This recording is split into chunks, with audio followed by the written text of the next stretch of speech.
At 21, my mother threw me out at midnight, saying, "You'll never be family," so I left. Without looking back, I was only 21 years old when my entire life changed in a single night. The rain poured so hard that I could barely see the road ahead. I stood on the front porch with nothing but a backpack and the clothes I was wearing. My mother pointed toward the gate with cold eyes. "Get out," she said. "You'll never be family, don't come back." I waited for her to stop me. I hoped she would say she was angry and didn't mean it. She never did. The front door slammed shut, and I realized I was truly alone. I started walking through the storm with no destination. My phone battery was almost dead. I had less than $20 in my pocket, and every step felt heavier than the last. That night, I slept on a bus station bench, listening to strangers come and go while wondering how life could change so quickly. The next morning, I promised myself one thing: I would never beg anyone to love me again. I found a job washing dishes at a small restaurant. The work was exhausting. My hands were covered in cuts, and I worked 12-hour shifts just to afford a tiny room with peeling paint and a broken heater. But every paycheck reminded me that I was surviving on my own. Months turned into years.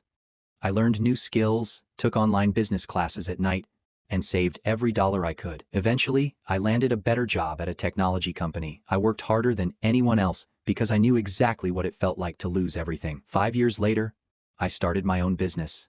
It wasn't easy. I failed twice before finally succeeding, but the third time, everything changed. My company grew faster than I ever imagined.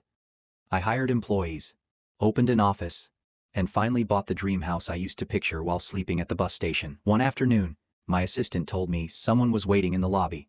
When I walked downstairs, I froze. It was my mother. She looked older than I remembered. For a moment, neither of us spoke.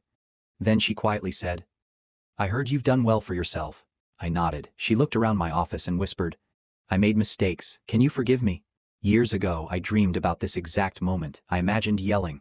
I imagined making her feel the same pain she gave me, but standing there, I realized something important. Holding on to anger had only kept me tied to the past. So, I smiled politely and said, "I forgive you. But forgiveness doesn't erase consequences." I wished her well and walked back into my office. Not because I hated her, but because I had finally learned that peace doesn't come from revenge.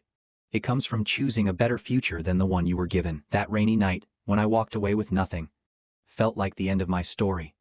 In reality, it was the first chapter of the life I was always meant to build.